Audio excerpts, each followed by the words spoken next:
Chapter 25, The Great Glass Lift. "I've never seen anything like it," cried Mr. Wonka. "The children are disappearing like rabbits. But you mustn't worry about it. They'll all come out in the wash."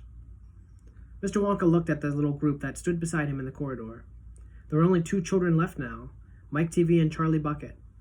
And there were 3 grown-ups, Mr. and Mrs. TV and Grandpa Joe. "Shall we move on?" Mr. Wonka asked. "Oh, yes," cried Charlie and Grandpa Joe, both together. "My feet are getting tired," said Mike TV. "I want to watch television." "If you're tired, then we'd better take the lift," said Mr. Wonka. "It's over here. Come on, in we go." He skipped across the passage to a pair of double doors. The doors slid open. The 2 children and the grown-ups went in. "Now then," cried Mr. Wonka, "which button shall we press first? Take your pick." Charlie Bucket stared around at him in astonishment. This was the craziest lift he had ever seen. There were buttons everywhere. The walls and even the ceiling were covered all over in rows and rows and rows of small, black push buttons. There must have been 1,000 of them on each wall, and another 1,000 on the ceiling. And now Charlie noticed that every single button had a tiny printed label beside it telling which room it would be taken to if you pressed it. "This isn't just an ordinary up and down lift," announced Mr. Wonka proudly.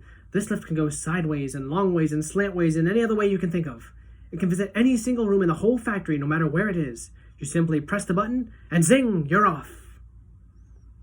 "Fantastic!" murmured Grandpa Joe. His eyes were shining with excitement as he stared at the rows of buttons. The whole lift is made of thick, clear glass," cried Mr. Wonka. "Walls, doors, ceilings, floors, everything is made of glass so that you can see out." "But there's nothing to see," said Mike TV. "Choose a button," said Mr. Wonka. "The 2 children may press 1 button each, so take your pick, hurry up. In every room, something delicious and wonderful is being made." Quickly, Charlie started reading some of the labels alongside the buttons. "The Rock Candy Mine, 10,000 feet deep," it said on one. "Coconut ice skating rinks," it said on another. Then, "Strawberry juice water pistols." "Toffee apple trees for planting out in your garden, all sizes." "Exploding sweets for your enemies." "Luminous lollies for eating in bed at night." "Mint jujubes for the boy next door. They'll give him green teeth for a month." "Cavity-filling caramels. No more dentists." "Stick jaw for talkative parents." "Wriggle sweets that wriggle delightfully in your tummy after swallowing." "Invisible chocolate bars for eating in class." "Sugar-coated pencils for sucking." "Fizzy lemonade swimming pools." "Magic hand fudge. When you hold it in your hand, you taste it in your mouth." "Rainbow drops. Suck them and you can spit in 6 different colors." Come on, cried Mr. Wonka. "We can't wait all day." "Isn't there a television room on all this lot?" asked Mike TV. "Certainly there's a television room," Mr. Wonka said. "That button is over there." He pointed with his finger. Everybody looked. "Television chocolate," it said on the tiny label beside the button. "Whoopee!" shouted Mike TV. "That's for me!" He stuck out his thumb and pressed the button. Instantly there was a tremendous whizzing noise. The doors clanged shut, and the lift leaped away as though it had been stung by a wasp. But it leapt sideways, and all the passengers except Mr. Wonka, who was holding on the strap from the ceiling, were flung off their feet onto the floor. Get up!" cried Mr. Wonka, roaring with laughter. But just as they were staggering to their feet, the lift changed direction and swerved violently around a corner, and over they went once more. "Help!" shouted Mike TV. "Help!" shouted Mrs. TV. "Take my hand, madam," said Mr. Wonka gallantly. "There you are. Now grab this strap. Everybody grab a strap. The journey's not over yet." Old Grandpa Joe staggered to his feet and caught hold of a strap. Little Charlie, who couldn't possibly reach as high as that, put his arms around Grandpa Joe's legs and hung on tight. The lift rushed on the speed of a rocket. Now it was beginning to climb. It was shooting up, and up a steep slanty course as if it were climbing a very steep hill. Then suddenly, as though it had come to the top of the hill and gone over a precipice, it dropped like a stone, and Charlie felt his tummy coming right up into his throat. And Grandpa Joe shouted, "Yippee! Here we go!" And Mrs. TV cried out, "The rope is broken! We're going to crash!" And Mr. Wonka said, "Calm yourself, my dear lady," and patted her comfortably on the arm. And then Grandpa Joe looked down at Charlie, who was clinging to his legs, and he said, "Are you all right, Charlie?" Charlie shouted, "I love it. It's like being on a roller coaster." And through the glass walls of the lift, as it rushed along, they caught sudden glimpses of strange and wonderful things going on in some of the other rooms. An enormous sprout with brown sticky stuff oozing out of it onto the floor. A great craggy mountain made entirely of fudge with Oompa Loompas, all roped together for safety, hacking huge hunks of fudge out of its sides. A machine with white powder spraying out of it like a snowstorm. A lake of hot caramel with steam coming off it. A village of Oompa Loompas with tiny houses and streets and hundreds of Oompa Loompa children no more than 4 inches high playing in the streets. And now the lift began flattening out again, but it seemed to be going faster than ever, and Charlie could hear the scream of the wind outside as it hurled forward, and it twisted and turned, and it went up and it went down, and... "I'm going to be sick!" yelled Mrs. TV, turning green in the face. "Please don't be sick," said Mr. Wonka. "Try and stop me," said Mrs. TV. "Then you'd better take this," said Mr. Wonka, and he swept his magnificent black top hat off his head and held out upside down in front of Mrs. TV's mouth. "Make this awful thing stop," ordered Mr. TV. "Can't do that," said Mr. Wonka. "It won't stop until we get there. I only hope no one's using the other lift at this moment." "What other lift?" said Mrs. TV. "The one that goes the opposite way on the same way as this one," said Mr. Wonka. "Holy mackerel," said Mr. TV. "You mean we might have a collision?" "I've always been lucky so far," said Mr. Wonka. "Now I am going to be sick," yelled Mrs. TV. No, said Mr. Wonka. "Not now. We're nearly there. Don't spoil my hat." The next moment, there was a screaming of brakes, and the lift began to slow down. Then it stopped altogether. "Some ride," said Mr. TV, wiping his great sweaty face with a handkerchief. "Never again," gasped Mrs. TV. And then the doors of the lift slid open, and Mr. Wonka said, "Just a minute now. Listen to me. I want everybody to be very careful in this room. There is dangerous stuff around in here, and you must not tamper with it." Chapter 26. The Television Chocolate Room. The TV family, together with Charlie and Grandpa Joe, stepped out of the lift into a room so dazzlingly bright and dazzlingly white that they screwed up their eyes in pain and stopped walking. Mr. Wonka handed each of them a pair of dark glasses and said, "Put these on quick, and don't take it off while in here, whatever you do. The light could blind you."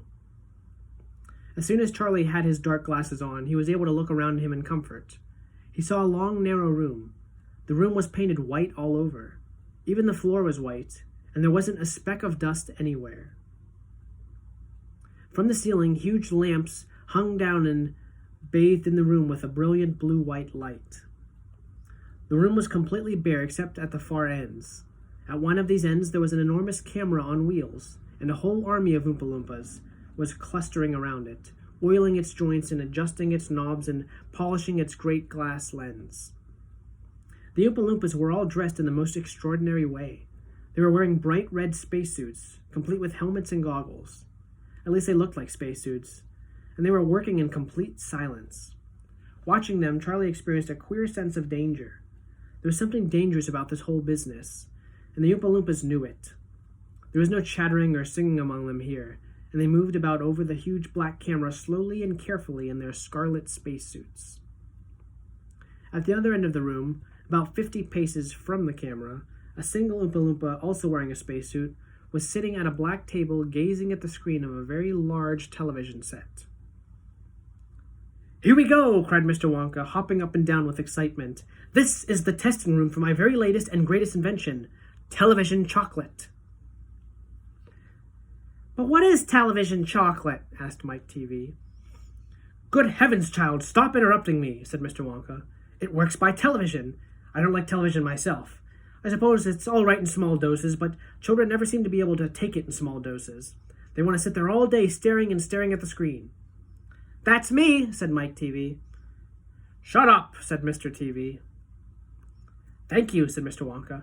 "I shall now tell you about the amazing television set of mine works. But first of all, do you know how ordinary television works? It is very simple. At one end where the picture is being taken, you have a large cine camera and you start photographing something.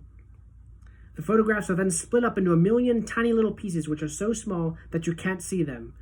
And all those little pieces are shot out into the sky by electricity. In the sky, they go whizzing around all over the place until suddenly they hit the antenna on the roof of somebody's house. Then they all go flashing down the wire that leads right into the back of the television set, and in there they get jiggled and joggled around until at the very last, every single one of those million and tiny pieces is fitted back into the right place, just like a jigsaw puzzle, and presto! The photograph appears on the screen. "That isn't exactly how it works," said Mike TV. "I'm a little deaf in my left ear," Mr. Wonka said. "You must forgive me if I don't hear everything you say." "I said that isn't exactly how it works," shouted Mike TV.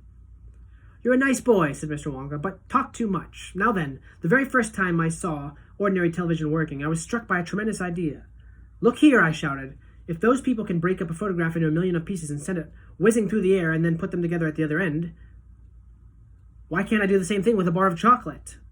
Why can't I send a real bar of chocolate whizzing through the air in tiny pieces and then put the pieces together at the other end, all ready to be eaten?' "Impossible," said Mike TV. "You think so?" cried Mr. Wonka. "Well, watch this. I shall now send a bar of my very best chocolate from one end of the room to the other. By television. Get ready there. Bring in the chocolate." Immediately, 6 Oompa Loompas marched forward carrying on their shoulders the most enormous bar of chocolate Charlie had ever seen. It was about the size of a mattress he slept on at home.